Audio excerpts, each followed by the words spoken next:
마태복음 5장 13절입니다.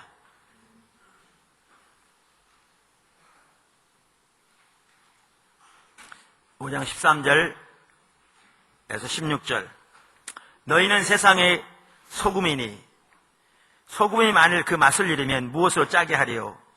후에는 아무 쓸데없어 다만 밖에 버리어 사람에게 밟힐 뿐이니라. 너희는 세상의 빛이라. 산 위에 있는 동네가 숨기우지 못할 것이요 사람이 등불을 켜서 말 아래 두지 아니하고 등경 위에 두나니 이러므로 집안 모든 사람에게 비치느니라. 이같이 너희 빛을 사람 앞에 비추게 하여 저희로 너희 착한 행실을 보고 하늘에 계신 너희 아버지께 영광을 돌리게 하라. 아멘. 우리가 마태복음 5장부터 시작해서 하나님 나라 백성의 삶을 살펴보고 있습니다. 마태복음 5장에서 7장은 하나님 나라 백성의 삶, 8장과 9장은 하나님 나라 백성이 감당해야 할 사역, 특별히 성령의 사역을 잘 이렇게 요약하고 있습니다. 그러면서 우리는 그동안 흔히 팔복이라고 말하는 하나님 나라의 백성이 가져야 할 가장 기본적인 자세 8가지를 살펴보았습니다. 왜 이게 제일 먼저 나왔을까? 우리 신앙생활에서 가장 중요한 것이 자세다라는 것을 볼 수 있습니다. 그러면서 그 중에서도 특별히 8가지는 우리가 반드시 기억하고 늘 유념하고 늘 우리 앞에 바라보고 그 은혜를 구해야 할 그 자세들입니다. 왜냐하면 이 자세가 있어야 우리가 하나님과 동행하는 삶을 살 수 있기 때문에 그렇습니다. 아멘. 그 8가지가 뭐죠? 심령에 가난한 것, 애통하는 것, 온유한 것, 의에 줄이고 목마른 것, 긍휼히 여기는 것, 그 다음에 화평케 하는 것 이전에, 예? 청결한 마음 이전에 또 있어요. 긍휼히 여기는 것, 마음이 청결한 것, 화평케 하는 것, 의를 위해 핏발고 받는 것, 제대로 갔는데 제가 온유한 거 했습니다. 네, 그 8가지, 예. 순서는 중요하지 않지만, 자, 이렇게 8가지 자세에 대해서 말하고 난 다음에, 그 다음에, 오늘 읽은 본문이 나오는데요. 우리의 신분에 대해서 말하고 있습니다. 우리의 신분.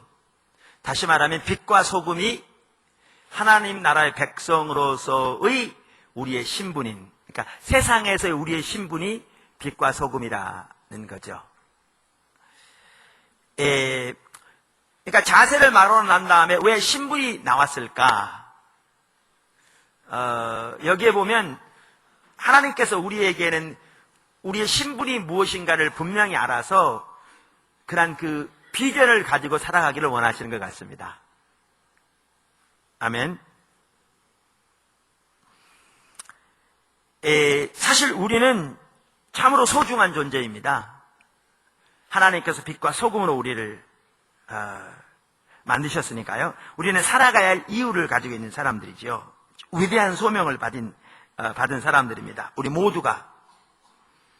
그래서 우리가 하나님 나라의 삶을 살 때 이 소명을 감당하게 될 것이고, 오늘 본문에 나오는 것과 같이 그렇지 않으면 우리는 밖에 버리고 밟히울 것이라. 다시 말하면 하나님 나라 백성으로서의 권세와 능력을 잃고 천박한 사람으로 전락하게 될 것이라. 이렇게 말하고 있습니다. 그래서 오늘은 우리의 신분에 대해서 살펴보기 원합니다. 첫째, 우리의 신분, 빛과 소금.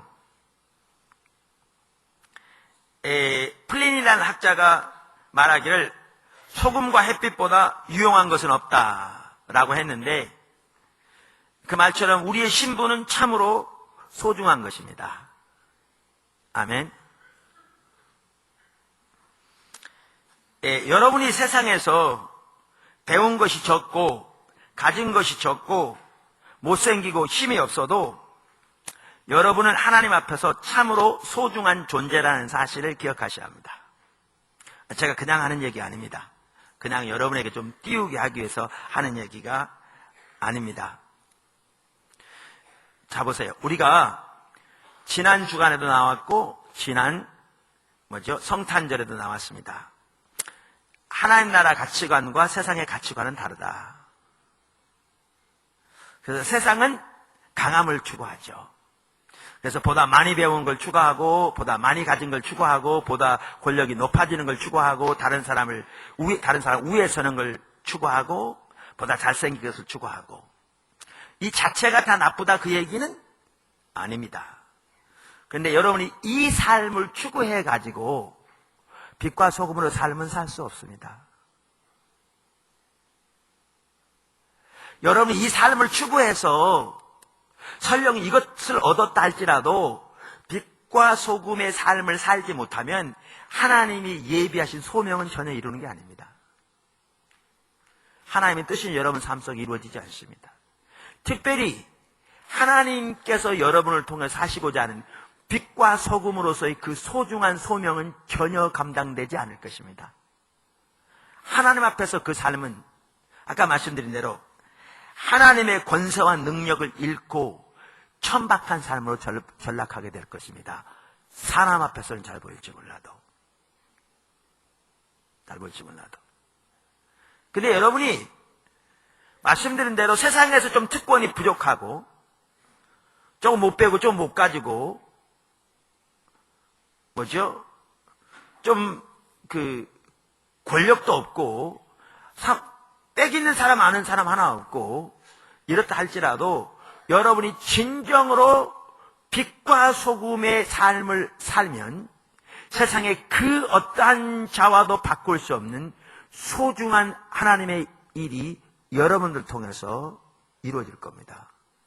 세상을 위한 빛과 소금으로서 일이 감당되어질 겁니다. 감당되어질 겁니다. 그러므로 사실 이 신분에 대해서 이렇게 처음부터 말하는 이것만 보더라도 우리는 무엇을 추구할 것인가를 분명히 결정해야 합니다. 하나님 나라의 백성으로서. 아멘? 우리는 보다 더 잘 사는 사람을 택할 것인가? 보다 사람들 위에 올라갈 사람들을 지배하는 사람을 택할 것인가? 아니면 우리는 빛과 소금으로서의 삶을 택한 것인가를 결정해야 된다 그 말이죠.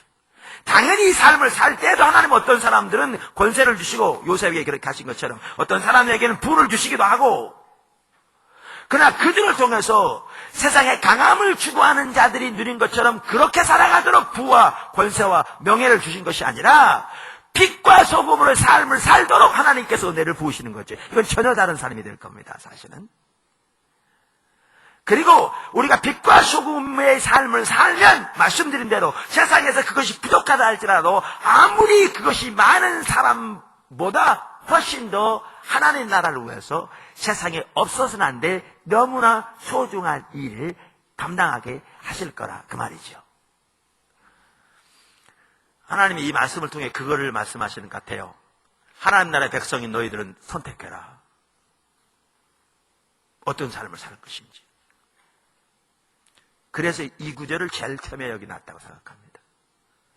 너희는 세상의 소금이니 너희는 세상의 빛이니. 자세를 말하고 난 다음에 사랑하는 성도 여러분 다시 한번 말합니다. 빛과 소금으로서의 하나님 나라의 백성의 신분의 삶을 사시길 추구하십시오. 그 삶을 추구하는 저와 여러분이 되기를 주님은 축원합니다. 세상을 따라 사는 게 아니라 하나님 나라의 백성으로서의 고귀한 신분에 합한 그 삶을 추구하는 저와 여러분이 되기를 주님은 축원합니다. 자, 이처럼 우리의 신분은 빛과 소금인데요. 그런데 그 아래 작은 첫 번째, 우리 스스로는 아무것도 할 수 없습니다. 우리 스스로는 아무것도 할 수 없습니다. 여기 빛만 하더라도 보십시오. 이 빛은 자생하는 빛이 아닙니다. 좀 말이 그런가요? 스스로 빛을 내는 그러한 발광체로서의 빛이 아닙니다. 성경이 말하는 진정한 빛은 예수님 그분입니다.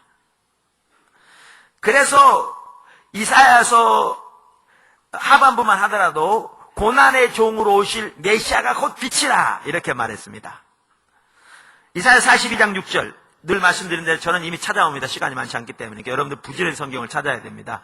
왜냐하면 그냥 듣고 있는 거하고 성경 구절을 보면서 이렇게 듣는 거하고는 다르기 때문에 제가 시간이 많지 않기 때문에 그냥 쭉쭉 넘어가야 되니까. 42장 6절 나 여호와가 의로 너를 불렀은즉 내가 내 손을 잡아 너를 보호하며 너를 세워 백성의 언약과 이방의 빛이 되게 하리니. 고난의 종에 대한 말씀입니다. 즉 메시아인 예수님에 대한 말씀입니다. 이사야서 49장 6절 그가 가라사대 내가 나의 종이 되어 야곱의 지파들을 일으키며 이스라엘 중에 보존된 자를 돌아오게 할 것은 오히려 경한 일이라. 내가 또 너로 이방의 빛을 삼아 나의 구원을 베풀어서 땅끝까지 이르게 하리라. 보십시오. 이처럼 누가 빛이십니까? 예수님이 빛이십니다. 그래서 요한복음 1장 9절에 보면 바로 그 빛이 이 땅에 오셨다 이렇게 말하죠. 참빛. 그 세상에 와서 각 사람에게 비치는 빛이 있었나니. 여기에 빛은 예수님을 가리킵니다. 그러니까 빛은 누굽니까? 예수님 그분이 빛입니다. 그러면서 예수님께서 뭐라고 말씀하시냐면 이제 예수님 안에서 제자인 우리들이 빛이 되었다고 말하죠. 그래서 오늘 본문만 하더라도 너희가 곧 빛이라 이렇게 말씀하고 있습니다. 너희가 곧 빛이라. 그리고 에베소서 5장 8절에도 전에는 너희가 어두움이었더니 이제는 주 안에서 빛이라. 주 안에서 빛이라. 빛의 자녀들처럼 행하라. 빌립보서 2장 15절 이는 너희가 흠이 없고 순전하여 어그러지고 거스리는 세대 가운데서 하나님의 흠없는 자녀로 이 세상에서 그들 가운데 빛들로 나타내며. 그러니까 우리는 빛과 소금인데요, 우리 스스로 세상을 짜게 하고 맛있게 하고 우리 스스로 어두움을 비치는 빛이, 그러니까 소금과 빛이 아닙니다. 우리 속에는 그러한 능력이 없습니다. 자 보세요. 빛이신 예수님이 우리를 통해서 예수님의 빛을 비칠 때만 우리는 빛이 될 수 있고요, 소금이신 예수님이 혹은 하나님이 우리를 통해서 맛을 내실 때만 소금으로서의 맛을 감당할 수 있습니다. 이것을 반드시 기억하셔야 합니다. 우리 스스로 아무것도 할 수 없습니다. 만약에 우리들이 우리 스스로 빛과 소금의 노력을 감당하려고 노력한다면 찾아오는 것은 좌절과 낙심과 상습적인 죄책감 뿐일 것입니다. 네, 예를 들면 여기 보십시오. 마태복음 5장 16절 오늘 본문에 뭐라고 그러셨냐면 이같이 너희 빛을 사람 앞에 비치게 하여 저희로 너희 착한 행실을 보고 하늘에 계신 너희 아버지께 영광을 돌리게 하라. 이거 명령입니다. 명령입니다. 그래서 우리가 이 구절에 대해서 많이 과거에도 알았죠. 그래서 많이 시도해봤습니다. 사람들 앞에서 착한 행실을 보여서 그들로 하나님께 영광을 돌리게 하려고. 여러분 시도해보았더니 어떻게 됐습니까? 되던가요? 안 됩니다. 안 됩니다. 찾아오는 것은 죄책감과 좌절뿐입니다. 반면에 어떤 사람들은 몇 가지 해서 자기가 잘한다고 생각하는 사람들이 있습니다. 그들이요, 영적인 우월감이 충만한 거죠. 여러분 기억하실 것은 하나님 앞에서 우리의 의는 걸레와 같습니다.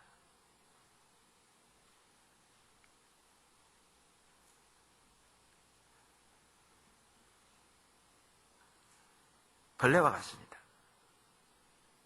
예수님께서 말씀하시기를 가시나무에서 어떻게 무화과 나무를 따겠느냐 그랬어요. 우리 스스로의 노력과 열심으로 선한 일을 했다고 해서 그것이 하나님께 영광이 돌아가는 의로운 행실이요 절대로 될 수 없습니다. 자기의죠.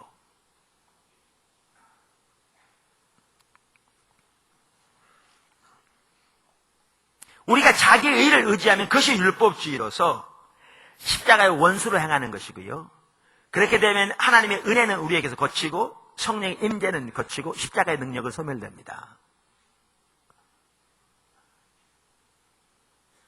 근데 여러분 잘 보십시오. 어떤 사람이 이런 경향이 있어요. 우리는 그래서 우리 의를 다 내려놨어. 근데 내려놓고 아무것도 안 해.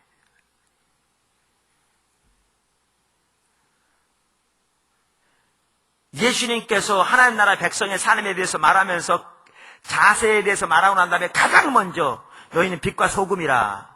그러면서 너희는 너희 빛을 사람 앞에 비추게 하여 너희 착한 행실을 보고 사람들로 하여금 하나님께 영광 돌리게 하라. 이렇게 명령하고 계신데 우리는 그 명령을 망각한 지 오래돼요. 뭐만 했느냐? 우리의 의를 그려 내려놨어. 그리고 아무것도 안 해. 그건 방종이죠. 그건 방종입니다. 그건 불순종이고요.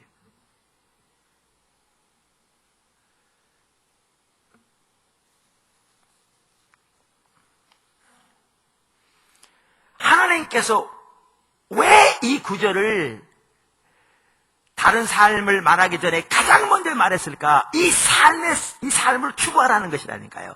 그렇다면 우리는 자기 의를 내려놓으니까 가만히 있을 것이 전혀 아니죠. 그럼 어떻게 해야 되는가? 그게 이제 작은 두 번째입니다. 큰 첫 번째 아래. 빛과 소금의 삶을 사는 것은 요한복음에 나오는 포도나무의 삶을 통해서만 가능합니다. 빛과 소금의 삶을 사는 것은 요한복음에 나오는 포도나무의 삶을 통해서만 가능합니다.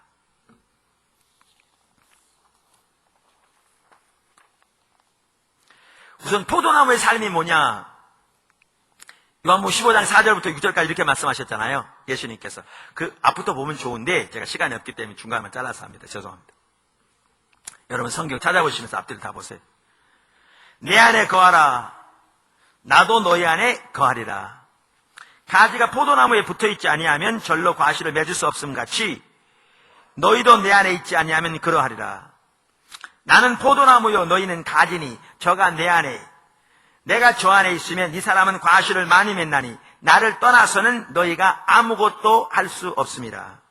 사람이 내 안에 거하지 아니하면 가지처럼 밖에 버리어 말라지나니 사람들이 이것을 모아다가 불에 던져 사르느니라. 이 포도나무의 삶, 다른 사람들이 열매 맺는 삶이라고 말하는 이 포도나무의 삶에는 크게 두 가지 요소가 있죠. 이게 곧 신앙의 본질인데요. 한 가지 요소는 뭐예요? 우리가 예수님 안에, 예수님이 우리 안에 거하는 삶. 이건 예수님과 친밀함을 말합니다. 혹은 하나님과 친밀함을 말합니다. 그러면서 예수님이 뭐라고 그랬어요? 너희가 내 안에 거하라. 그러면 나도 너희 안에 거하리라. 그 다음에 이 삶의 또 다른 요소가 뭐죠? 우리는 스스로 아무것도 할 수 없고 우리는 하나님의 행하심을 보고 우리도 그 일을 동참하면 하나님께서 우리를 통해서 하나님의 일을 이루시는 것. 이게 또 다른 요소죠. 요한복음 5장에 나온 것처럼 예수님이 정확하게 그 삶을 사셨죠. 자, 보세요. 그러니까 예수님의 경우에는 아버지가 포도나무였죠. 예수님이 가지였어요. 예수님이 아버지 안에, 아버지가 예수님 안에 친밀한 교대 가운데 거하시면서 예수님은 아무것도 스스로 하지 아니하시고 아버지의 의도와 목적을 이루어 가시면서 하나님의 뜻을 보이실 때 예수님이 전적인 순종과 온전한 신뢰로 믿음으로 동참하면 하나님이 예수님을 통해 하나님의 일을 이루셨어요. 그러니까 예를 들면 베데스다 연못가에서 38년 된 병자에게 하나님께서 그런 것 같아요. 예수님에게 그 38년 된 병자에 대해서 관심을 갖게 하신 다음에 저에게 가서 자리를 들고 걸어가라 그러라. 그러신 것 같아요. 그러니까 예수님께서 그날이 안식일임에도 불구하고 그렇게 하면 그 당시 종교 지도자들이 예수님을 대적할 것을 뻔히 아심에도 불구하고 아버지가 일하시니 그 일에 자신도 적극적으로 동참하셔서 가셔서 그렇게 명령했을 때 38년 병자를 하나님이 하나님의 능력으로 고치셨죠. 자, 이 포도나무의 삶을 통해 뭡니까? 그날 38년 된 병자가 고침받은 겁니다. 하나님의 계획이 이루어진 겁니다. 하나님의 뜻이 이루어진 겁니다. 이게 열매죠. 이게. 그래서 열매가 뭐냐? 어떨 때는 구원도 될 수 있고요. 어떨 때는 치유도 될 수 있고요. 어떨 때는 영적인 억압으로 자유케 되면 될 수 있고요. 어떨 때는 가정의 회복도 될 수 있고요. 어떨 때는 신앙의 회복도 될 수 있고요. 어떨 때는 사회의 회복도 될 수 있고요. 어떨 때는 하나님의 부흥도 될 수 있죠. 여러분 지금 우리나라도 아마 그럴 것 같습니다만은 중국 같은 데도 마약 중독 때문에 지금 심각합니다. 그래서 마약 중독이 심각하니까 그 홍콩에 보면 제키 플린저라고 하는 분이 있거든요. 그분이 홍콩에서 지금 현재는 주로 중독자들을 치유하는 사역을 하는데 그중에 마약 중독자들이 대부분입니다. 그런데 참 놀라운 열매들이 많이 나타나요. 그래서 중국 정부에서 그들을 초청했다잖아요. 거기도 해달라고. 근데 제가 그 결말을 그 당시에 못 들었는데 지금 결말이 났을 것 같은데 제가 그때 거기 방문했을 때에는 우리는 하나님께 예배드려야 한다. 우리 방식대로 해야 한다. 이러면서 이제 중국 정부하고 그거 하고 있다고 그러더라고요. 근데 보십시오. 이것이 하나의 프로그램으로 되어지는 것이 아니라 인간적인 방법과 노력으로 되어지는 것이 아니라 하나님과의 친밀한 교제 가운데 하나님을 사랑하는 가운데 하나님의 목적과 의도를 보이셔서 믿음으로 순종했더니 하나님께서 그들을 통해 하신 게 뭐냐. 수많은 마약 중독자들을 다른 중독자들을 치유하시고 버려진 사람들을 회복시키시고 고아들을 만지셔서 이게 금방 말씀드린 대로 포도나무의 삶을 통해 나타난 열매 중에 하나죠. 하나님께서 우리를 빛과 소금으로 삼으셨는데요. 빛과 소금의 역할이 어떻게 감당되는 줄 아십니까? 지금 말씀드린 포도나무의 삶을 통해서 감당되어집니다. 우리의 자원과 노력으로 하는 게 아니라 하나님의 뜻과 의중을 발견하여 믿음으로 순종할 때 하나님께서 하나님의 능력과 자원으로 하나님의 일을 하게 하시는 거죠. 그러므로 여러분이 포도나무의 삶을 살지 않으면 빛과 소금의 역할을 절대로 감당할 수 없습니다. 고아원을 차려서 정부의 보조금 받고 고아 몇 명이라고 등록해서 교회들마다 편지 보내서 후원금 받아낼 수 있을지는 모르지만 하나님께서 의도하신 빛과 소금으로 삶은 그렇게 되어지지 않습니다. 이러면 고아원만 하더라도 구체적인 하나님의 인도 가운데 하나님이 앞서가셔서 하나님과 친밀한 교제 가운데서 우리가 믿음으로 순종할 때 하나님께서 그들을 통해 하나님의 능력으로 역사하시는 그걸 통해 빛과 소금의 역할이 감당되어지는 것입니다. 그래서 제가 과거에도 말씀드렸던 그 하이드 베이크 목사님의 여자분인데 모잠비크라는 아프리카에 가서 지금 수천 명의 고아들을 하나님께로 인도하는 버려진 고아들이 새로운 가족을 만날 뿐만 아니라 예수님을 만날 뿐만 아니라 치유될 뿐만 아니라 그들이 나가서 다른 고아들을 주님께로 인도하고 치유하는 그래서 교회가 세워진 게 수천 개가 세워졌다고 그러잖아요. 그거요 사람이 한 게 아닙니다.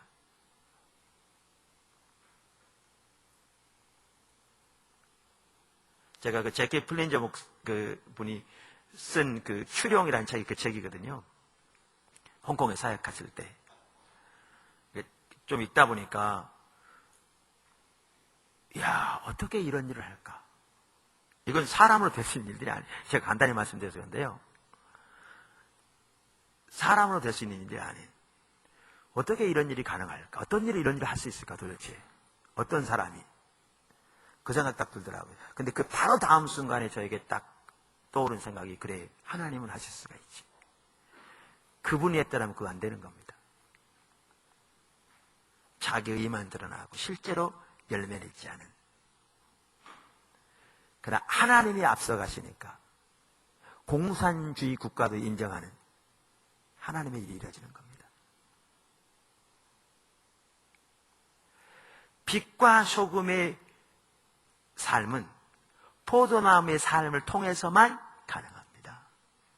성경에 말하는 빛과 소금의 삶은 포도나무의 삶을 통해서만 가능합니다.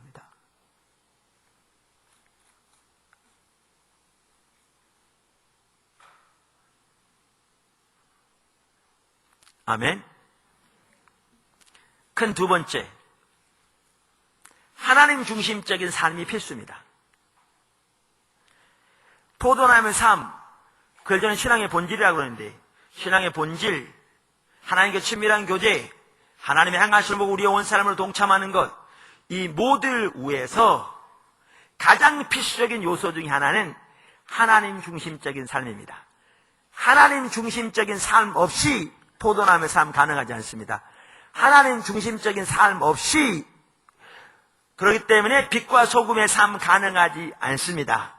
하나님 중심적인 삶은 하나님의 자원으로 하나님의 목적을 위해 하나님의 방법으로 사는 삶입니다. 성경에 보면 자기중심적인 삶이 타락의 본질입니다. 즉 자기 목적을 위해 자기 방법대로 자기 자원으로 사는 삶. 우리 믿는 사람들에게는요, 여러분 위해 살지 않죠? 여러분은 하나님 위해 살잖아요, 그죠? 그러니까 우리는 하나님 위해 산다고 생각해요. 근데 성경에 보면 가장 전형적인 우상 숭배가 뭐냐? 믿는 사람들에게. 안 믿는 사람은 어차피 우상만 섬겨요. 믿는 사람들에게 가장 전형적인 우상 숭배는 혼합주의 신앙입니다. 하나님도 섬기고 자기도 섬기고, 하나님도 섬기고 우상도 섬기고. 그러니까 하나님의 목적을 위해 하나님의 방법으로 하나님의 목적을 위해 살되 동시에 내 목적을 위해 내 방법대로 내 자원으로 살면 그거는 하나님 중심적인 삶이 아니라 자기중심적인 삶입니다. 자기중심적인 삶입니다. 그리고 자기중심적인 삶은 타락의 핵심입니다. 여러분 성경을 보아도요, 빛과 소금의 삶이 어떻게 하나님 중심적인 삶으로만 가능한 것이 명백하게 나와 있습니다. 사실 하나님 중심적인 삶을 이렇게 전하다 보면 전하는 저 자신도 그렇고 듣는 분들도 많이 힘들어해요. 그것이 틀렸다고 말하는 분은 많지 않아요. 저는 여태까지 한 번도 못 만났어요. 어떤 사람이 있겠죠, 그런 사람. 그럼 한 번도 못 만났어요. 그런데 하나님 중심적인 삶을 전하면 많은 사람들이 부담스러워해요. 꼭 그렇게 살아야 되냐? 어떻게 그렇게 사냐? 그럼 나는 뭐냐? 뭐 이런 식의 여러 가지 이유 때문에. 그런데 기억하실 것은 빛과 소금의 삶은 하나님 중심적인 삶에서만 가능해요. 성경이 명백하게 말합니다.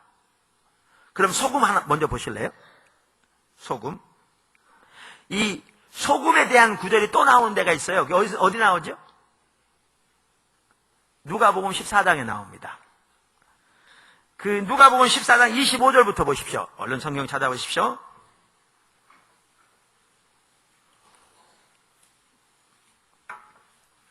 허다한 무리가 함께 갈새 예수께서 돌이키사 이르시되 무릇 내게 오는 자가 자기 부모와 처자와 형제와 자매와 및 자기 목숨까지 미워하지 아니하면 능히 나의 제자가 되지 못하고 누구든지 자기 십자가를 지고 나를 쫓는 자도 능히 나의 제자가 되지 못하리라.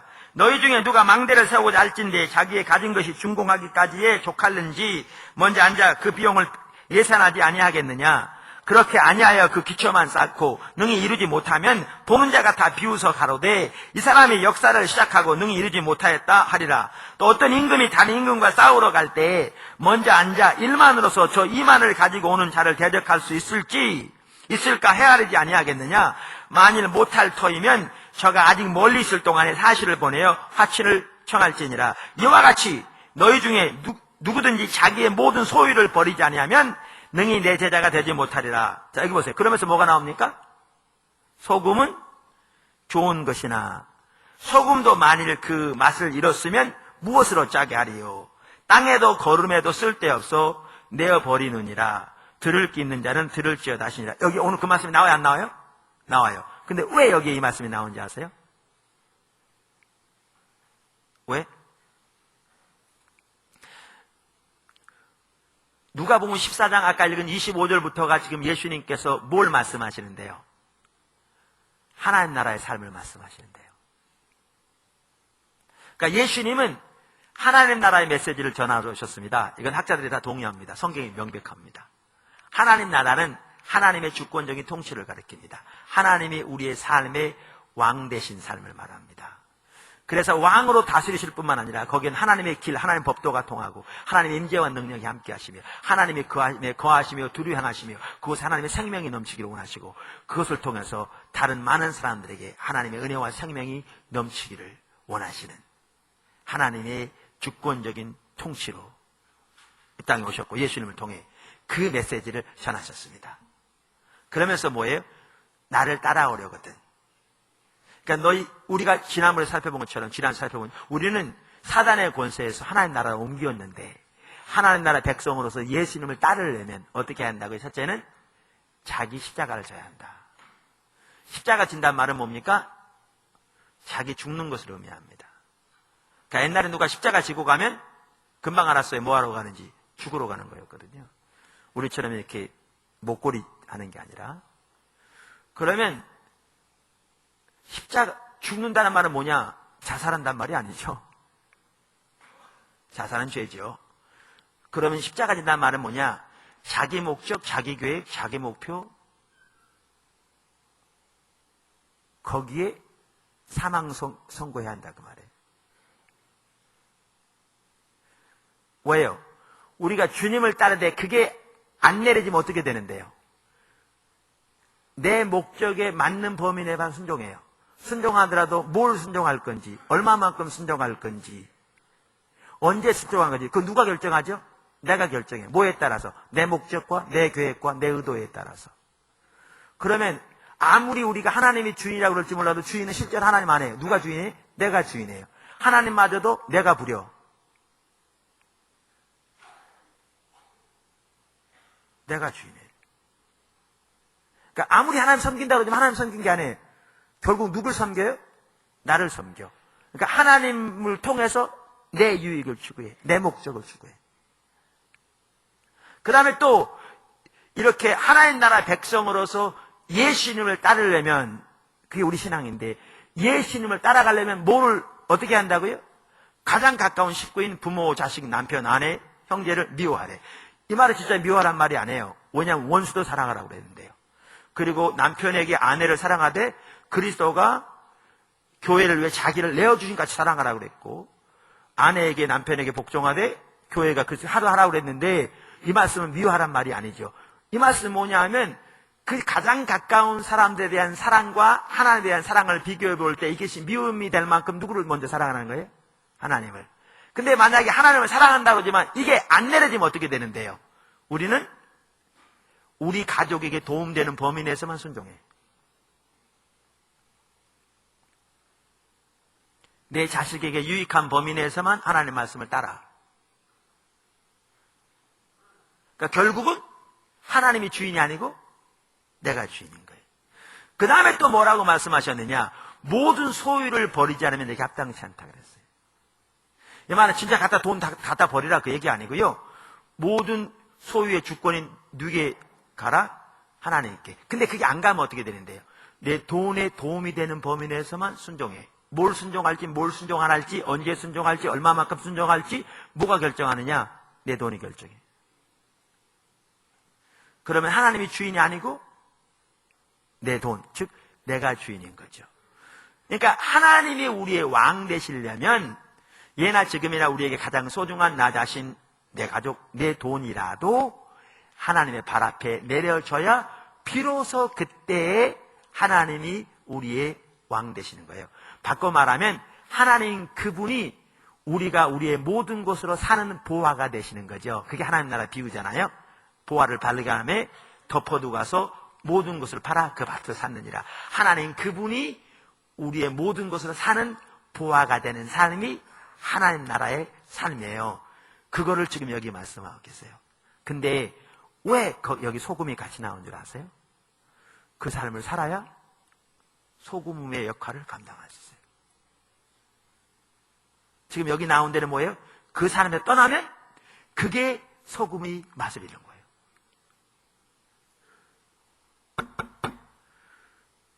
이 하나님 중심적인 삶에서 떠나면, 지금 여기 설명된 것처럼 떠나면 그게 소금이 맛을 잃는 거예요.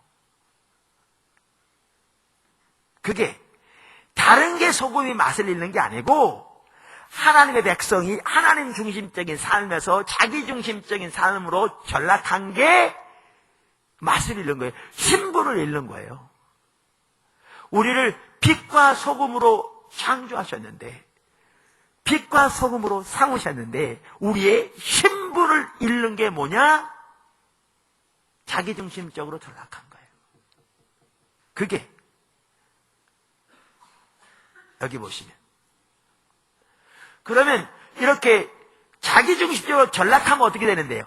소금이 맛을 잃으면 그 결과가 뭐예요? 밖에 버려 발표일 뿐이라 그랬어요. 요즘은 소금 썩지 않습니다. 정제됐기 때문에. 근데 그 당시에는요, 소금을 따로 정제해서 한 게 아니라 바닷물과 짠 게 있으면 다 긁어서 이렇게 썼대요. 그러다 보니까 불순물이 섞여 있었어요. 소금이 썩었어요. 그러니까 소금이 썩으면 그 당시에 아무것도 쓸 게 없었어요. 풀이 썩으면 거름에다 써요. 그러니까 제가 지난번에 말씀드린 심지어 좀 지저분한 얘기지만 똥도 쓸 때가 있어요. 근데 소금이 썩으면 쓸 데가 없었어요. 어떻게 했느냐? 밖에 버릴 뿐이고 사람들이 밟을 뿐이었죠. 이 말은 뭘 말하냐면 하나님의 백성이 자기중심적인 삶으로 전락하면 하나님 나라의 권세와 권위와 생명과 능력이 소멸되고 멸시와 천대가 그 자리를 차지하게 돼요. 그러니까 천박한 삶이 되는 거예요. 그래서 말라기 2장 9절에 보면 하나님께서 그 당시 제사장들에게 하신 말씀이에요. 너희가 내 도를 지키지 아니하고, 우리 신앙은 하나님 중심적인 삶, 하나님의 길을 따라 살아가는 삶인데 하나님의 길을 따라 살지 아니하고 자기 길, 세상의 길을 따랐더니 그 말이죠. 율법을 행할 때 사람에게 편벽되게 하였으므로 나도 너희를 내 모든 백성 앞에 멸시와 천대를 당하게 하였느니라. 이 말은 이 말이에요. 여러분, 제사장 하면 누가 세우셨습니까? 하나님이. 하나님이 세우시면 하나님이 그걸 권위를 뒷받침하십니까? 안 하십니까? 하나님이 세운 하나님의 종에 대한 권위를 뒷받침하시고 모세에게 함께 하시고 여호수아에게 함께 하셨듯이, 그래서 이스라엘 백성들이 그에게 순복하게 하셨듯이 권능으로 뒷받침하시고 하나님의 보호로 뒷받침하시고 하나님의 권세로 뒷받침하시고 주님이 친히 주도하사 그 종들을 세우셔서 뒷받침하실 건데, 근데 하나님의 종이 어떻게 했다고요? 하나님 중심적인 삶에서 자기 중심적인 삶으로 전락했더니 그 하나님의 생명이 거치고 대신 뭐를 당하게 하셨다고요? 조롱과 멸시와 천대를 당하게 하셨다고요. 근데 이것은 제사장들만 해당되는 게 아닙니다. 우리 모든 하나님의 백성들에게 해당되는 거예요. 여러분, 이게 저의 문제고 여러분의 문제고, 특별히 이것이 하나님의 명예와 관련이 있는 것이기 때문에 제가 참 말하기가 두렵습니다. 왜냐하면 이게 저의 문제예요. 여러분의, 우리 문제예요, 우리. 이게 포도나무 교회의 문제고, 그리고 하나님의 명예와 관련되기 때문에. 근데 보십시오. 지금 오늘날 세상에서 교회가 어떻게 취급을 받습니까? 국회의원도 많고 대통령도 장로님이고 장관도 많고 부자도 많습니다. 재벌도 많고. 근데 어떻게 취급받습니까? 당연히 핍박을 받게 돼 있는데요.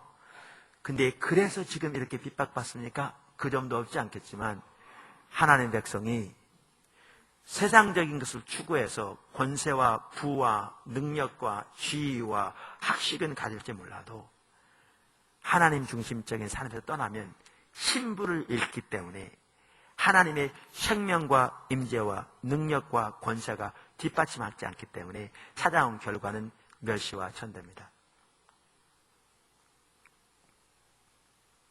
반면에 사도행전에 보면 하나님이 하나님 백성들과 함께 하시니까 안 믿는 사람들이 교회에 나오기를 두려워했다고 했어요. 왜? 오면 속에 있는 게 다 드러나니까. 죄가 다 드러나니까. 그런데도 날마다 믿는 자가 더해갔더라. 이렇게 성경을 기록하고 있습니다. 여러분, 소금이 맛을 잃는 것은 하나님 중심적인 삶에 떠나는 겁니다. 여러분 잘 보세요. 여러분이 예수 믿는 분들이죠. 맞습니까? 여기 잘 보시라니까요. 여러분이 비록 못 살아도, 임대아파트 살아도, 아니면 사골세방 살아도, 끼니를 근근히 살아가도, 여러분이 예수 믿는 사람이면 하나님이 여러분을 소금과 빛으로 삼으셨다니까요. 여러분 신분을 아셔야 한다니까요.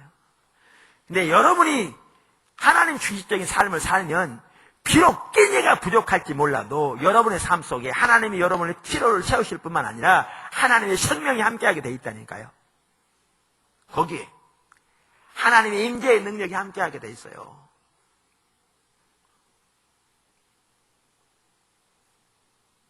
하나님의 임재의 능력이 함께하게 돼 있다니까요. 그러면 여러분 자신에 대해서 보는 시각도 달라질 뿐만 아니라 세상이 여러분을 절대로 함부로 보지 않을 겁니다. 하나님이 같이 계신 걸 아니까. 하나님이 생명이 함께 한다니까요. 근데 세상적인 거 많이 모아놨을지 몰라도, 많이 세상적인 거 추구해서 얻어놨을지 몰라도 하나님 생명이 거치면, 하나님 중심적인 삶에 떠나면 그 삶이 어떻게 됩니까? 생명 거치죠. 하나님 임재 거치죠. 하나님 보호 거치죠.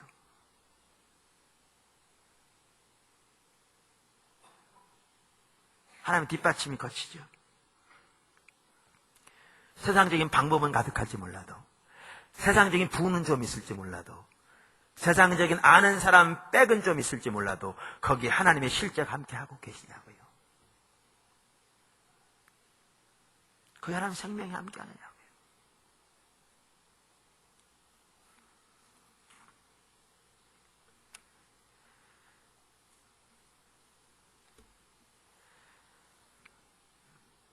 하나님 중심적인 삶에 떠난 것이 소금이 맛을 잃는 겁니다. 근데 아까 그 예수님의 이 말씀이 참 중요해요. 여러분, 요즘은 우리 건물 지을 때 많은 돈 융자받아 지었어요. 근데 이 당시에는 건물 융자받아 지은 때가 아니죠.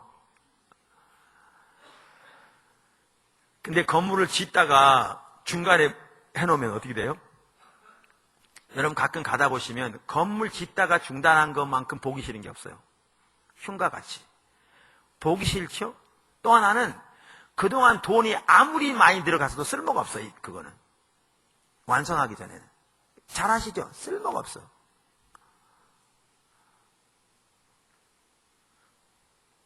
그게 뭐냐면요, 우리가 하나님 따라가도 끝까지 하나님과 동행하는 삶 가운데 나가지 않으면, 좀 가다가 중단하면요, 여태까지 관계 쓸모가 없어.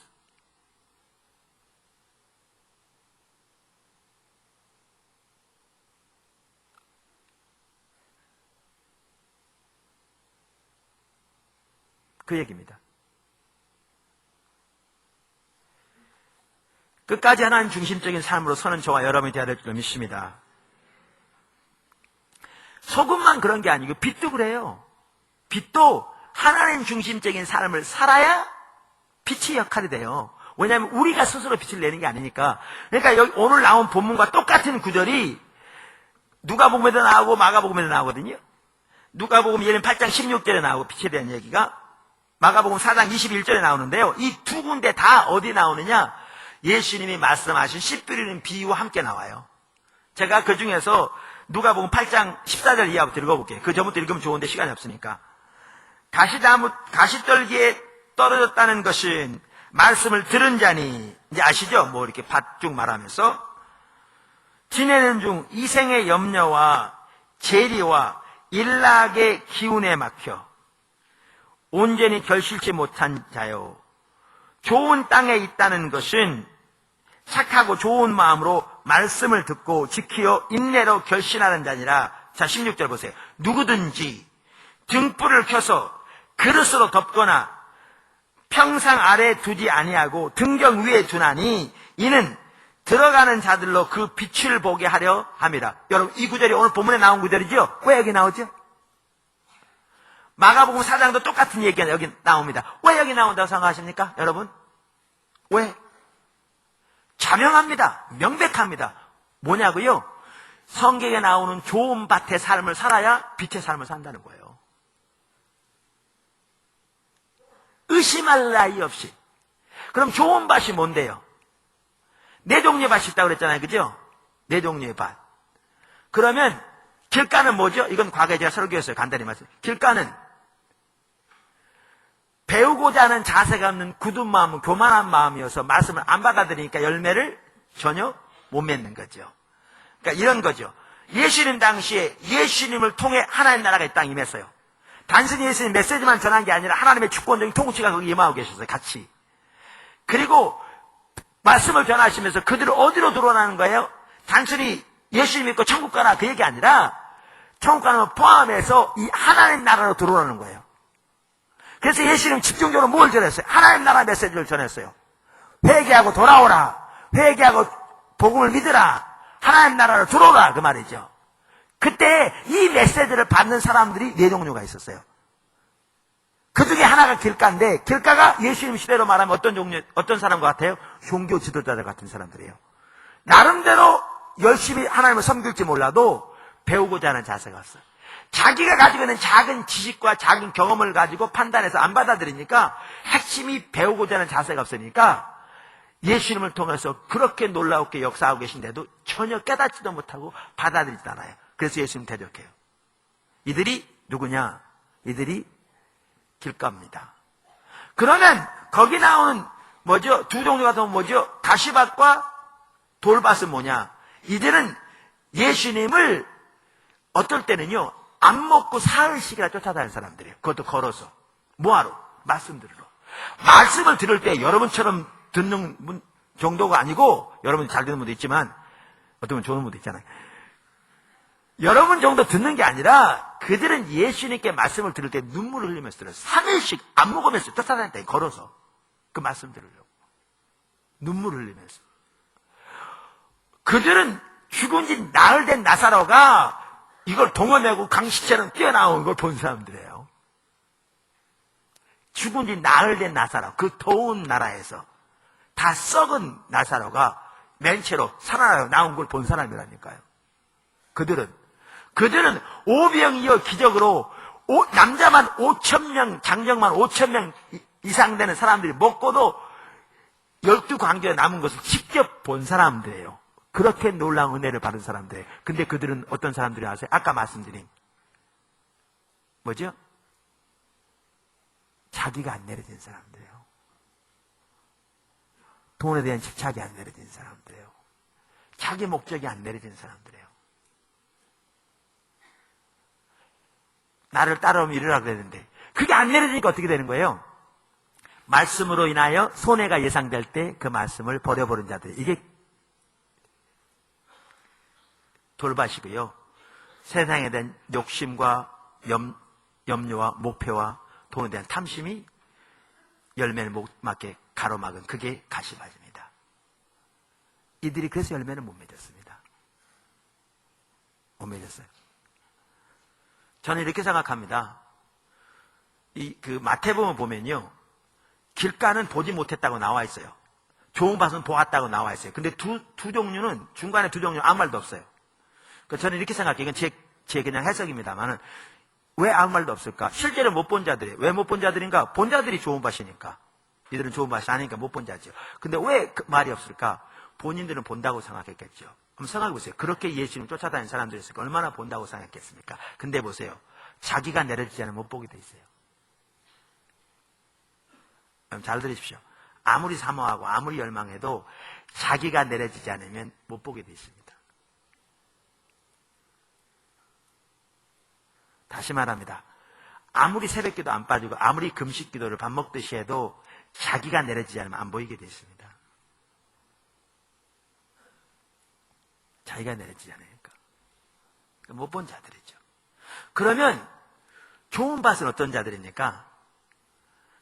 베드로처럼 예수님 안에서 메시아 하나님의 아들 영생의 말씀을 본 자들입니다. 성경을 통해서 예수님의 관한 지식을 믿고 받아들인 게 아니라, 그때는 신약성경이 안 쓰여 있었죠. 성령의 조명으로 예수님 안에서 하나님의 아들 메시아를 본 자들. 그러니까 그들은 모든 것으로 주님을 산 자들이죠.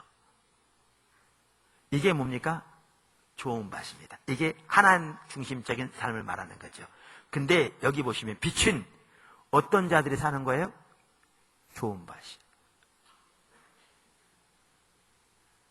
여기 보시면 좋은 밭에 해당하는 자들이 빛의 삶을 사는 겁니다.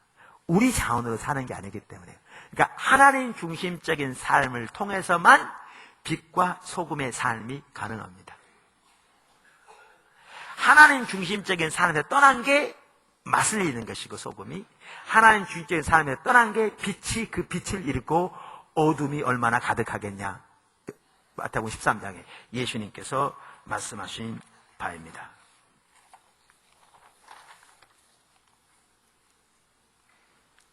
그러므로 저와 여러분은 하나님 중심적인 삶을 살기를 적극적으로 추구하셔야 될 줄로 믿습니다. 부담이 아니고요. 여러분, 그냥 신앙생활 할 바에는 하나님 중심적인 삶을 살아야 되잖아요. 제가 처음 말씀드렸잖아요. 우리는 선택해야 된다니까요. 세상에 추구한 걸 추구할 것인지, 빛과 소금의 삶을 추구할 것인지, 추구하라, 그러니까 선택하라 그 말이죠. 너희는 세상을 원하느냐, 나를 원하느냐 선택하라는 거예요. 더 많은 돈을 원하느냐, 나를 원하느냐, 더 많은 인기를 원하느냐, 나를 원하느냐, 더 많은 권세를 원하느냐, 나를 원하느냐 선택하라는 거예요. 우리는 그렇죠. 둘 다 좋은데요. 근데 둘 다는 섬길 수 없어요. 그러니까 하나님이 하나님과 만모는 동시에 섬길 수 없다.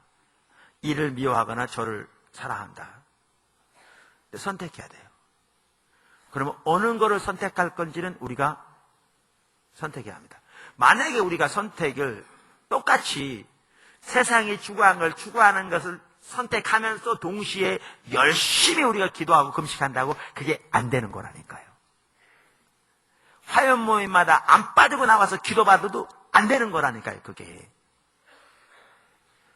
화연 모임 정도가 아니라 예수님 시대에는 하나님의 아들이 이곳에 와 계셨다니까요. 그리고 그분이 권세 있는 말씀으로 가르쳐서 진짜 사람들마다 그 말씀 앞에 경탄했다니까요. 놀랐다니까요. 뿐만 아니라 주님을 통해 나타난 능력이 요즘 치유사 이런 거는 아무것도 아닙니다. 이것도 귀한 하나님의 은혜지만 예수님을 통해 하신 거에 비하면 이거는 아무것도 아니에요. 근데 그 엄청난 말씀과 그 엄청난 능력을 경험했음에도 불구하고 자기가 내려지지 않으니까 전혀 보지 못하는 거잖아요.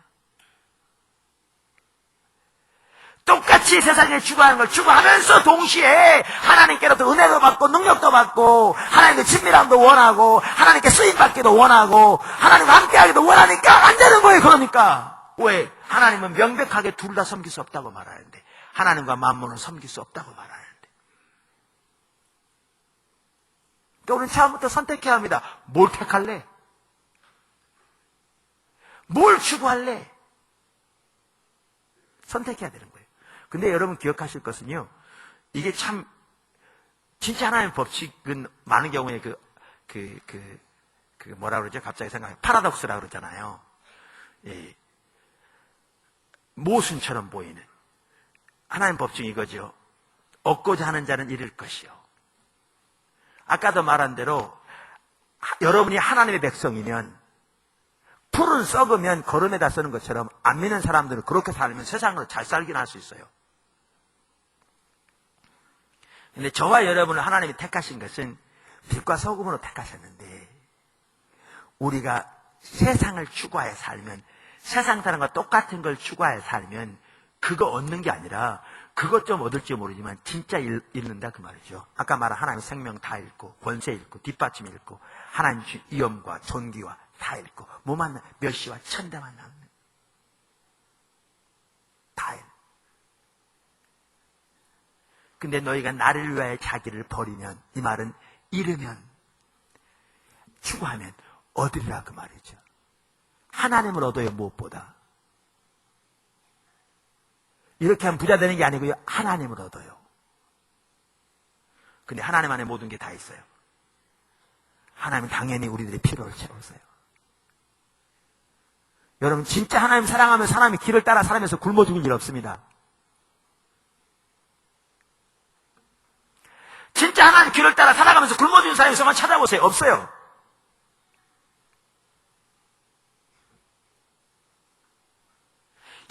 기독교 역사 동안에 진짜 하나님 살아가면서 사람의 길에 서면서 하나님들한테 신실하게 살아가면서 굶어 죽는 사람이 있으면 찾아보세요. 없을 겁니다. 그러니까 선택하셔야 돼요. 어느 길을 갈 거냐? 뭐를 추구할 거냐? 세상을 추구할 거냐? 하나님을 추구할 거냐? 근데 이게 있어요. 우리는 우리의 말의 소리를 하나님 들으신 줄 아는데요. 하나님 우리 행동의 소리를 들으세요. 우리는 추구합니다. 우리는 하나님 추구합니다. 그리고 가서 실제로 일할 때는 뭘 추구하냐? 세상을 추구하면 하나님이 듣기에는 우리가 하나님을 추구한 게 아니고 세상을 추구하는 걸 들려요. 왜냐하면 하나님 우리 행동의 소리를 들으시기 때문에 우리 행동이 하나님에서 무엇을 믿는가를 드러내기 때문에 그러므로 하나님을 추구하기를 결단하십시오. 그러려면 어떻게 해야 되느냐? 하나님 중심적인 삶을 적극적으로 추구하셔야 돼요. 부담스러워서 할 수 없는 게 아니고요. 무거운 짐이 아니고요. 적극적으로 추구하셔야 돼요. 자, 여기 보세요. 어떤 사람들은 하나님 말씀대로 세상을 살아가는 게 너무 어렵다고 그래. 성경에는 어렵다고 그랬어요? 쉽다고 그랬어요? 쉽다고 그랬어요. 내 짐은 지기에 쉽다, 가볍다. 또 성경에, 여기 뭐죠? 신명기 30장에도 보면 내 말은 지키기 쉽다 그랬어요. 근데 어렵게 느껴져요. 왜 어렵게 느껴지는지 아세요? 제가 자주 예를 들죠. 많은 사람들은 신앙생활을 어떻게 하냐면 정반대 방향으로 달리는 말 위에다가 한 다리씩 걸치고 이걸 조종하려고 그래. 그러니까 이건 불가능한 일입니다. 이건 가랭이 찢어지는 일이죠. 무슨 얘기냐면 많은 사람들이 하나님도 추구하고 뭐도 추구하고 세상도 추구하면서 하나님 말씀대로 살라고 하니까 이건 불가능한 겁니다. 이거는. 그건 불가능합니다. 그건 정반대로 달리는 말 위에다 한 다리씩 얹어놓고 조종하려고 하면 똑같습니다. 그게 가랭이 찢어집니다. 그러니까 힘들지요. 그럼 예수님은 왜 쉽다고 그러셨는데요? 그분이 거짓말한 분도 아닌데 우리의 두 다리를 다 하나님 말에 타면 하나님이 은혜로 인도해 가시는데요. 그러니까 우리가 무엇을 추구할 것인가가 중요한 겁니다. 여기에 지금 어디를 선택할 것인가가 중요해요. 이게 올바른 선택이 돼야 쉽든지 어렵든지 하죠.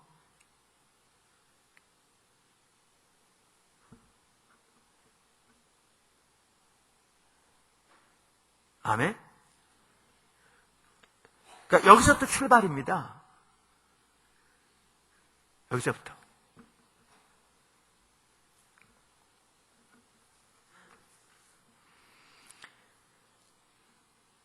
제가 지금까지 살아오면서 어려운 일도 많았습니다. 우리 미국 갔을 때요.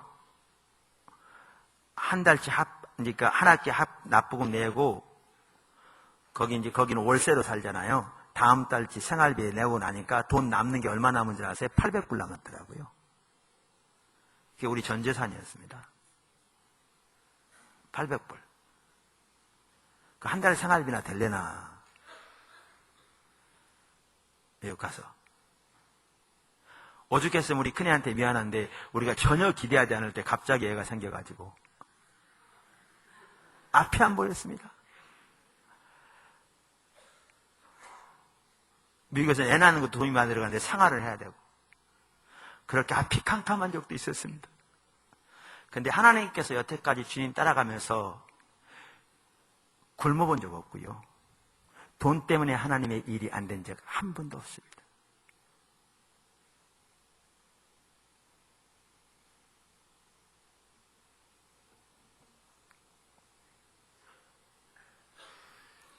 우리는 그 개척교회 하면서도 하나님께서 우리에게는 먹을 것이 없어 굶는 그 특권을 한 번도 안 주셨습니다.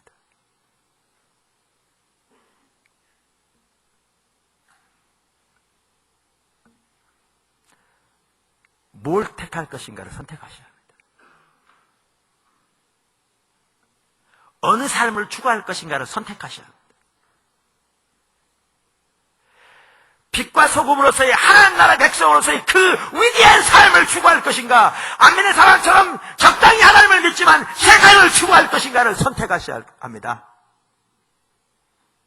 그 둘은 정반대 방향으로 가는 겁니다.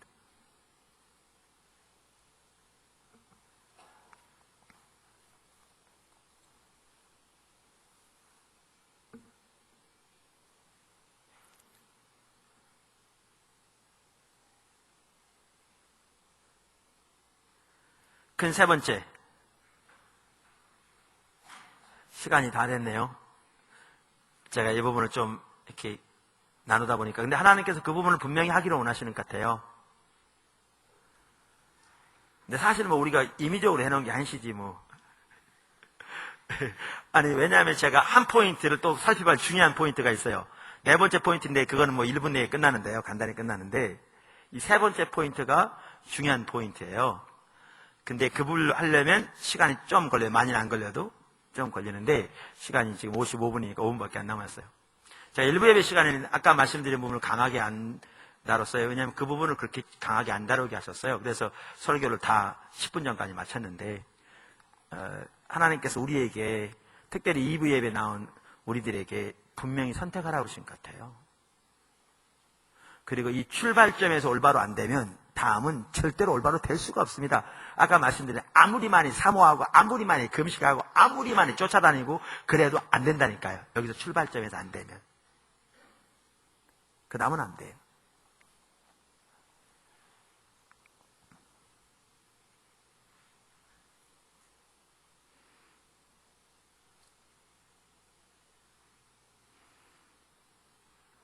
세 번째는 뭐냐 하면요. 하나님의 비전을 발견하고 거기에 삶을 드려야 합니다. 그러니까 그 빛과 소금의 삶이 되려면 거기에 포함된 게 이 부분이 반드시 포함되는 것 같아요. 그게 뭐냐 하면 비전을 발견하고 거기에 삶을 드려야 돼요. 그게 포함돼요. 그러니까 어디서 그걸 볼 수 있냐면요. 포도나무의 삶을 사는 데 있어서 빛과 소금의 삶을 사는 데 있어서 같은 얘기인데 바로 우리를 향하신 하나님의 비전을 발견하고 거기에 삶을 드리는 게 포함됩니다. 근데 아까 말씀드린 대로 그 네 종류의 그 반만 하더라도요, 비전과 밀접한 관계가 있는 구절입니다. 지난 화요몸에 제가 그 설교했죠. 네 종류의 반만 하더라도 비전과 밀접한 관계가 있는 겁니다. 근데 거기에 뭐가 나오냐? 이 빛과 소금으로서 우리의 신분이 나옵니다. 이걸 보면 이 비전과도 관련된 얘기입니다. 이게 비전과도. 자주 말씀드립니다만 존 맥스웰 박사는 사람을 네 종류로 나눴어요. 제가 이걸 오늘 하려고 하는 게 아닙니다. 네 종류 뭐라고요? 첫째는 방랑자. 방랑자는 비전이 없는 사람입니다.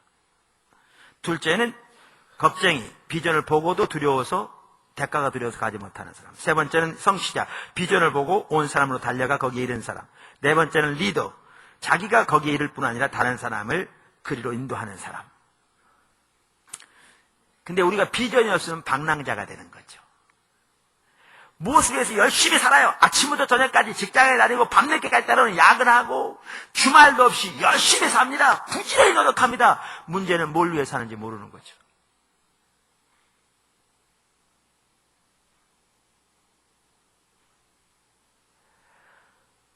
심지어 이럴 수도 있어요. 하나님을 위해서 뭔가 열심히 해요. 새벽부터 밤늦게까지 신망하고 전화하고 봉사하고 섬기고 열심히 헌신하고 헌금하고. 근데 문제는 뭘 위해 사는지 모르는 거예요.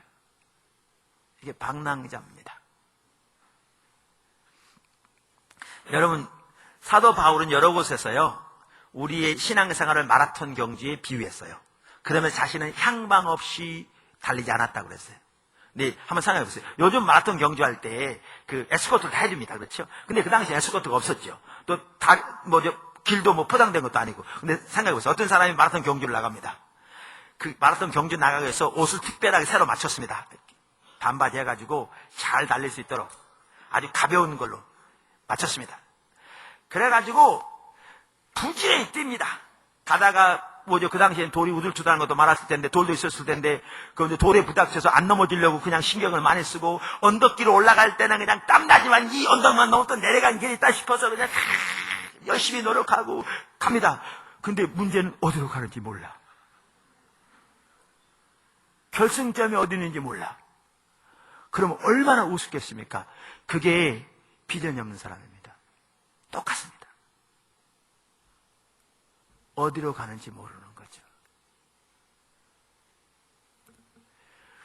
여러분, 어디로 가는지 모르는 그런 방랑자의 삶으로는요, 절대로 빛과 소금의 삶을 살 수 없어요. 어디로 가는지 모르는데, 무엇을 위해 사는지를 모르는데.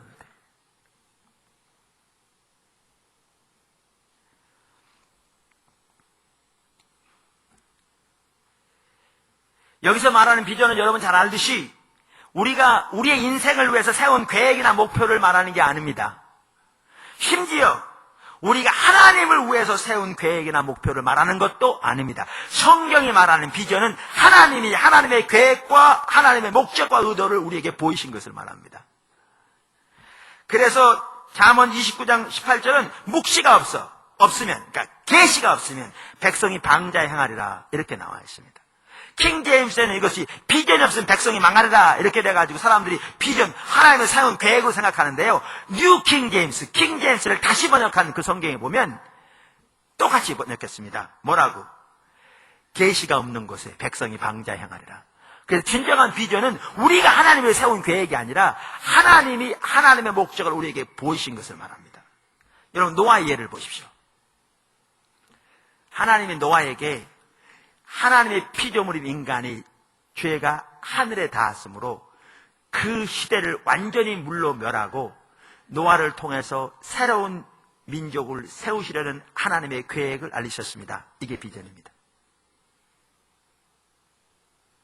근데 그게 온전한 비전은 아닙니다. 그 계획을 알리셨습니다. 그리고 노아에게 뭐 했느냐? 그 일을 위해 방주를 만들라고 하셨습니다. 방주를 만들라고 말씀하시되 구체적으로 어떠한 방주를 어떻게 만들 것을 말씀하셨습니다. 여러분, 이게 비전입니다. 노아는 그 시대를 향한 하나님의 계획을 알았습니다. 그리고 그 시대를 향한 하나님의 계획 아래서 자기가 어디에 자기의 삶을 들여야 할지를 알았습니다.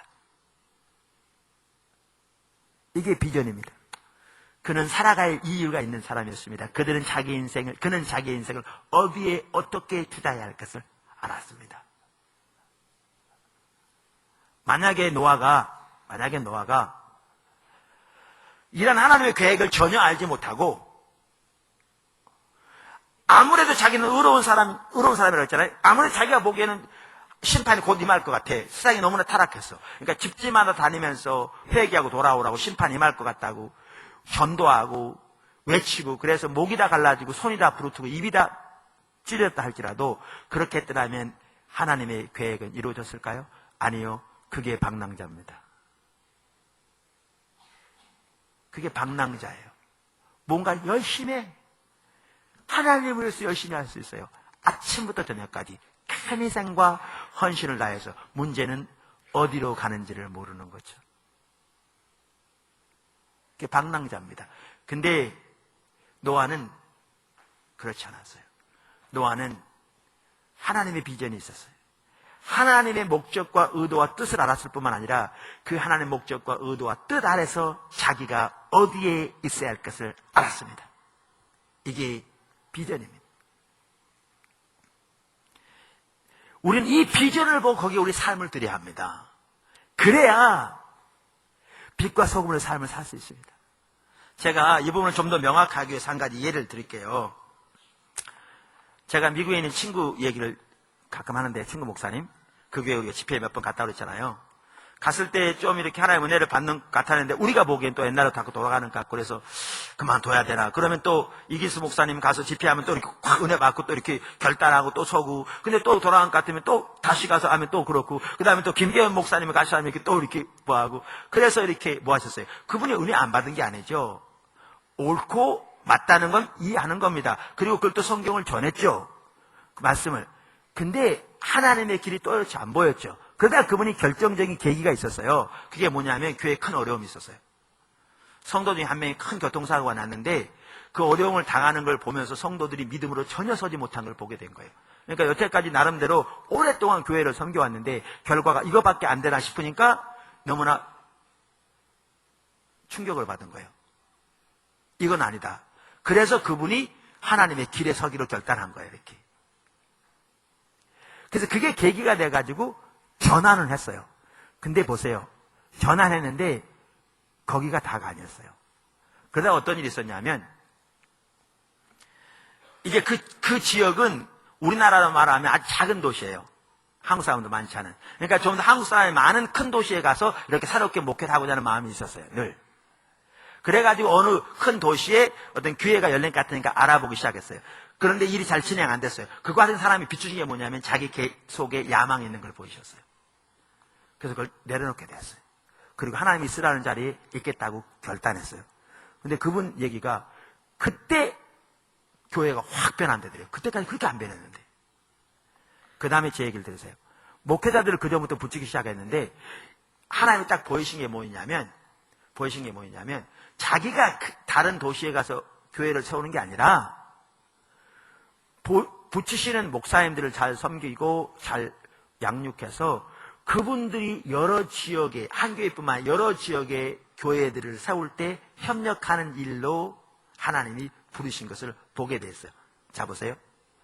하나님이 지금 어떻게 하나님의 백성을 하나님의 복음 가운데 그리스도의 복음 가운데 회복시키시고 그리 회복되니까 보셨어요. 그리고 그게 미국 이민사회 얼마나 절실하게 필요한 걸 본 거죠. 근데 그것만을 보았을 뿐만 아니라 그 하나님의 계획과 의도 가운데서 자기가 어디에 있어야 할 것이 보인 겁니다. 이게 비전입니다. 여기까지 안 가면 비전이 안 보인 겁니다. 거기 가야 뭐가 되느냐? 하나님의 은혜가 거기 함께 하십니다. 그리고 하나님 뒷받침이 시작됩니다. 제가 최근에 선교지에 있는 한 분에게 그랬습니다. 그분은 사무교회 선교회를 통해서 은혜를 많이 받으신 분입니다. 그리고 나름대로 그렇게 하려고 하신 분입니다. 근데 삶에서는 뒷받침이 별로 없습니다. 그래서 제가 그렇게 말했습니다. 비전을 보셔야 합니다. 하나님을 더 구하셔야 합니다. 하나님이 지금 뭐하고 계시며 선교사님을 어디에 어떻게 정확하게 두셨는지를 보셔야 합니다.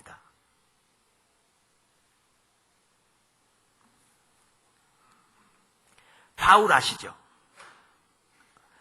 바울 보시면 이사야 하반부에 약속된 하나님의 백성의 회복이 그 시대에 이미 이루어지고 있음을 그는 보았습니다.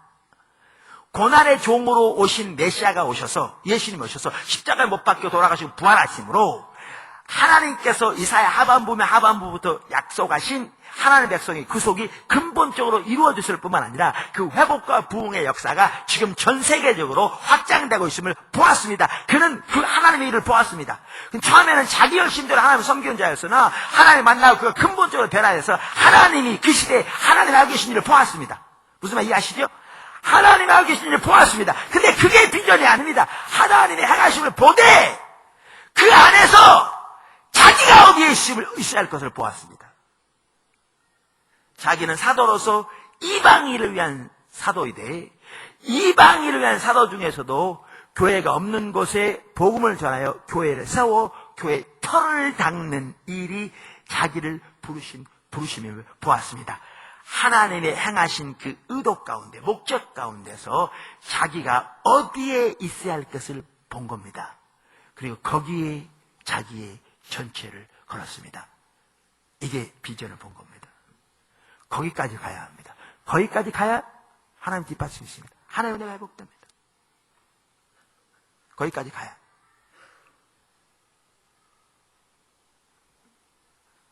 노아처럼 그는 그 시대에 무엇을 위해 자기가 사는 걸 알았다니까요. 하나님이 지금 무슨 일을 하고 계시고 그 일에 자기를 어디에 두셨는지를 알았다니까요. 거기 가야, 예를 들면 바울의 거기 있었기 때문에 하나님 예를 들면 베드로를 통해 놀라운 일 하셨다. 당연히 감사하고 축하할 수 있죠. 그러면서 자기는 자기 있어야 할 곳을 있는 자리에 있게 되죠. 왜? 그는 자기의 하나님이 자기를 향한 비전을 보았기 때문에요. 보았기 때문에. 교회도 마찬가지입니다, 여러분.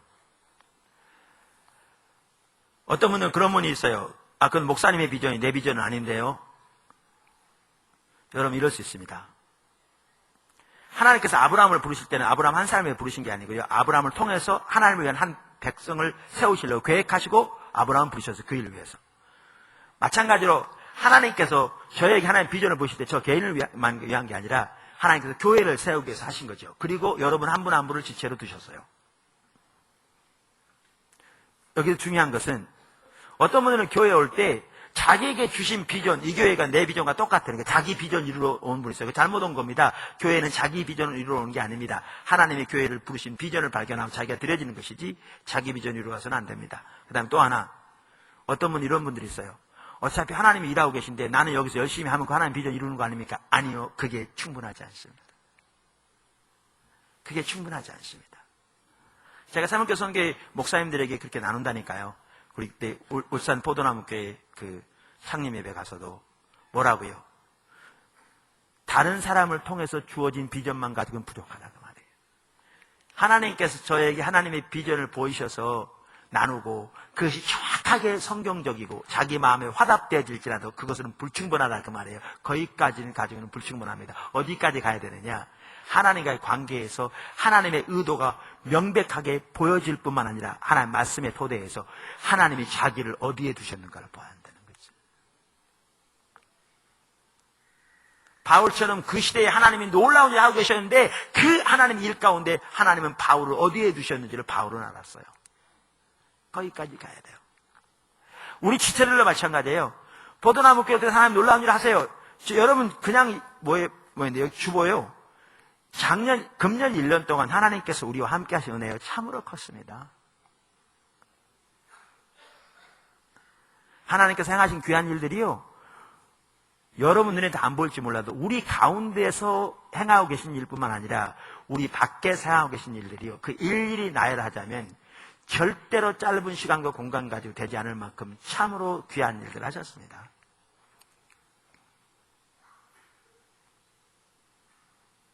참으로 귀한 일을 하셨습니다. 당연히 이 일을 위해서는 하나님께 감사하죠. 너무나 귀한 일을 하셨습니다.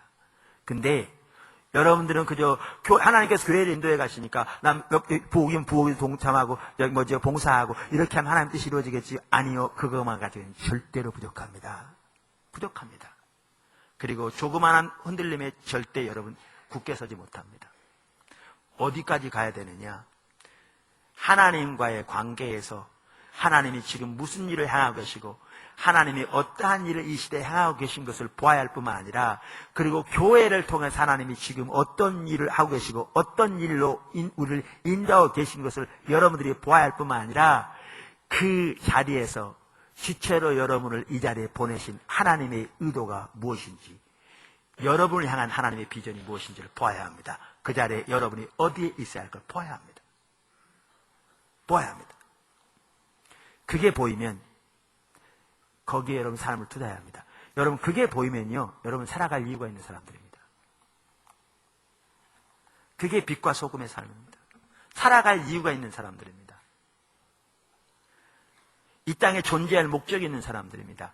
여러분 이게 보여지면, 그리고 여기에 여러분 삶을 들이면 환경이 어렵다고 절대 흔들리지 않습니다.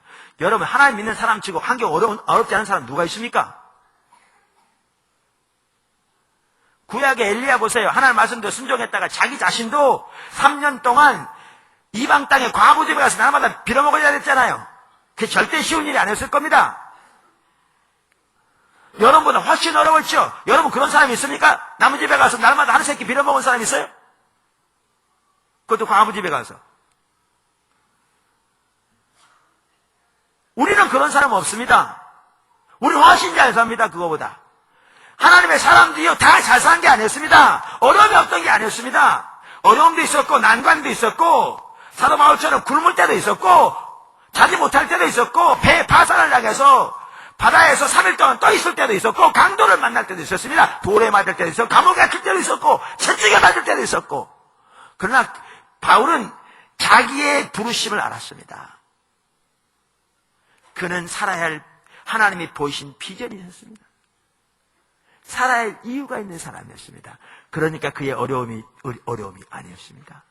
그것에 흔들리지 않았습니다. 그것에 불평하지도 않았고요. 그것에 그의 초점이 있지도 않았습니다. 그의 초점은 위에서 부르신 부르심의 상급에 있었습니다. 여러분, 빛과 소금의 삶이요, 이 비전이 있어야 합니다.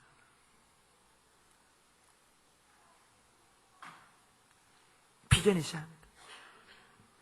어떻게 비전이 보일 거냐? 이거는 지금 살펴볼 시간이 없습니다. 한마디로 줄이면 하나님을 구해야 합니다. 하나님을 찾아야 합니다. 비전을 보기 위해 하나님 찾는 게 아닙니다. 하나님 찾는 게 우리 신앙입니다. 하나님 찾아야 합니다. 그래, 하나님 찾아야 비전이 보입니다. 우리에게 하나님을 찾는 은혜를 부어주시기를 소원합니다. 여러분 모두에게, 저에게 하나님을 더 갈망하고 하나님을 사모하고 열망하는 그 은혜가 부어지기를 예수님 축원합니다. 그래서 저와 여러분 모두 그 비전을 보아야 합니다. 우리가 빛과 소금의 삶을 살기로 택하여 우리의 목적이 이렇게 택해야 될 뿐만 아니라 하나님의 부르심 가운데서 우리가 살아가는 이유를 보셔야 합니다. 하나님이 여러분을 이 땅에 왜 보내셨는지, 여러분은 여러분의 인생 전체를 어디에 투자해야 될 건지, 여러분의 삶을 어디에 드려야 될 건지, 여러분의 시간과 여러분의 돈과 여러분의 노력을 어디에 드려야 될 건지를 보아야 합니다. 그리고 거기에, 이거 여러분이 계획한 게 아닙니다. 하나님이 보이신 겁니다. 구체적인 겁니다. 노아가 구체적으로 어떤 일을 해야 될까 알았던 것처럼 그리고 거기에 여러분의 삶을 드리면 그게 빛과 소금의 삶입니다. 마지막으로 네 번째, 건 간단히 끝납니다. 하나님이 드러내십니다. 이렇게 살아가면 하나님이 드러내십니다. 여러분 본문 보세요. 14절에 그러잖아요. 너희는 세상의 빛이라. 산 위에 있는 동네가 숨기우지 못할 것이요. 사람의 등불을 켜서 말 아래 두지 아니하고 등경 위에 두나니 이러므로 집안 모든 사람에게 비치느니라. 여러분, 이 말 아시죠? 말이 뭐냐 하면, 지금은 요즘 그런 게 없는데 옛날에는 이제 되가 있고 대박으로 쌀을 팔 때 말이 있어서 큰 거 이렇게 말. 그런데 어떤 사람이 불을 켰다가 말 같은 걸로 딱 뒤집어서 그 속에 불을 넣어놓은 사람이 있어요? 없어요. 그 정신 나간 사람이 없어요. 그럼 뭐 때문에 불을 켠답니까? 불을 등잔 위에 세워서 비추게 하죠. 여러분, 뭐라고 지금 성경에 말씀하는 줄 아세요? 세상의 사람도 미련하게 안 그러는데 하나님이 우리를 빛으로 삼으셨는데 우리를 그렇게 숨겨놓겠냐, 그 얘기입니다. 우리를 빛으로 삼으셨는데 우리를 말 속에 감춰놓고 그 속에 타라고 그렇게 하겠냐, 그 말이에요. 이 말은 우리가 포도나무의 삶을 살고 우리가 하나님 중심적인 삶을 살고 우리가 하나님의 부르신 그 부르심 비전을 보고 우리의 온 삶으로 하나님께 드리고 동참하는 그 삶을 살아가면 하나님이 언덕 위에 있는 동네가 밖에 밤에 빛이 비치면 숨길 수 없는 것처럼, 숨기는 것이 가능하지 않는 것처럼 드러내실 거라고 말입니다. 뭐 하도록? 열방으로 그 빛을 보게 하사 하나님께 영광을 돌리도록. 여러분이 노력하지 않아도. 여기 하나님의 열망이 들어있습니다. 그 빛을 드러내게 계시는 원하는 열망이십니다. 그러나 우리가 그 삶을 살아야 하나님의 그 일을 할 수 있습니다. 제가 말씀드렸죠. 여러분이 가난해도, 여러분이 주변에 아는 사람 빼고 없어도 하나님만 이렇게 살면 빛과 소금으로서 귀하게 하나님이 함께 하신 삶을 살 거라고요. 오늘 주일 우리 포도나무 교회 지체 중에 한 분은 부산에 내려갔습니다. 한 교회 집회 인도하러 갔습니다. 일반 평신도인데 그 교회에서 와달라고 그래서 가서 나누도록. 여러분이 하나님과 동행하는 삶을 살고 하나님의 비전을 보고 여러분의 삶을 드리면 하나님이 그 빛을 가리우지 않으십니다.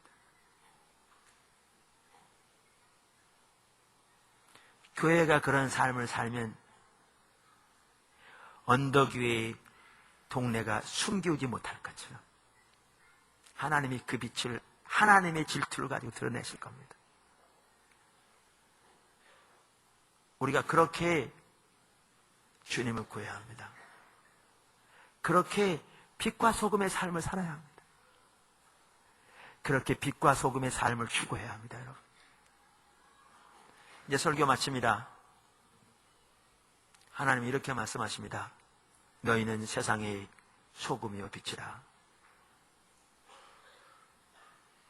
우리는 예수를 믿으면서도 세상의 삶을 추구할지 빛과 소금의 삶을 추구할지를 결단해야 합니다. 빛과 소금의 삶을 살기를 결단한 여러분 되시기를 다시 한번 주님을 축원합니다. 기도하겠습니다.